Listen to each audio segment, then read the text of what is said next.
നിങ്ങൾ അറിഞ്ഞോ 2025 ഒക്ടോബർ 1 മുതൽ എമിറേറ്റ്സ് ഫ്ലൈറ്റിലെ പവർ ബാങ്ക്സ് കംപ്ലീറ്റ്ലി ബാൻ ചെയ്തിരിക്കുകയാണ്. അതായത് പവർ ബാങ്കിന്റെ ഉപയോഗം കംപ്ലീറ്റ്ലി നിർത്തലാക്കിയിരിക്കുകയാണ്. അപ്പോൾ നിങ്ങൾക്ക് ഉണ്ടാകുന്ന ഒരു ഡൗട്ട്, നിങ്ങൾക്ക് പവർ ബാങ്ക് ക്യാരി ചെയ്യാൻ പറ്റുമോ എന്നുള്ളതാണ്.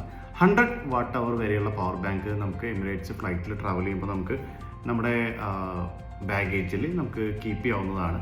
പക്ഷേ അതിലും നിങ്ങൾക്ക് റെസ്ട്രിക്ഷൻസ് ഉണ്ട്. കംപ്ലീറ്റ്ലി ക്യാബിനകത്തുള്ള ഉപയോഗം, അതായത് പവർ ബാങ്ക് ചാർജ് ചെയ്യുക, പവർ ബാങ്കിൽ നിന്ന് നമ്മുടെ ഡിവൈസസ്, അത് ടാബ്ലറ്റോ അല്ലെങ്കിൽ നമ്മുടെ മൊബൈൽ ഫോൺസോ ലാപ്ടോപ്പോ ചാർജ് ചെയ്യുന്നത് കംപ്ലീറ്റ്ലി ബാൻ ചെയ്തേക്കാണ്. അതുകൂടാതെ എമിറേറ്റ്സിൻ്റെ പവർ സോക്കറ്റിൽ നിന്നും നമ്മുടെ പവർ ബാങ്ക് റീചാർജ് ചെയ്യുന്നത് മുതലായിട്ടുള്ള എല്ലാ സംഭവങ്ങളും ബാൻ ചെയ്തിരിക്കുകയാണ്. ഇൻ കേസ് നിങ്ങൾ ക്യാരി ചെയ്യുകയാണെന്നുണ്ടെങ്കിൽ, ഞാൻ നേരത്തെ പറഞ്ഞു 100 വാട്ട് അവർ വരെയുള്ള പവർ ബാങ്ക് മാത്രമാണ് നമുക്ക് ഈ ഒരു എയർക്രാഫ്റ്റിൽ കൈപിടിക്കാൻ നമുക്ക് പറ്റുക. അത് നമ്മുടെ തലയ്ക്ക് മുകളിൽ നമ്മളുടെ ഓവർ ഹെഡ് സ്പേസിൽ നമുക്ക് ഈ ഒരു പവർ ബാങ്ക് കീപ്പ് ചെയ്യാൻ പറ്റില്ല. നിങ്ങളുടെ മുമ്പിലുള്ള ആ സീറ്റ് പോക്കറ്റിലോ നിങ്ങളുടെ തൊട്ട് മുമ്പിലോ താഴെയുള്ള ആ ഒരു സ്പേസിൽ ഒരു ബാഗിലോ ആയിട്ട് നിങ്ങൾക്ക് ഇത് കീപ്പ് ചെയ്യാം. നമ്മുടെ പവർ ബാങ്കൊക്കെ പൊട്ടിത്തെറിക്കുന്ന ആ ഒരു സാഹചര്യത്തിലും മറ്റുമാണ് എമിറേറ്റ്സ് ഈ ഒരു ഡിസിഷനായിട്ട് മുന്നോട്ട് വന്നിട്ടുള്ളത്. അപ്പോൾ എല്ലാവരും ശ്രദ്ധിക്കുക, നിങ്ങളുടെ ഫ്രണ്ട്സിന് ഷെയർ ചെയ്ത് കൊടുക്കുക.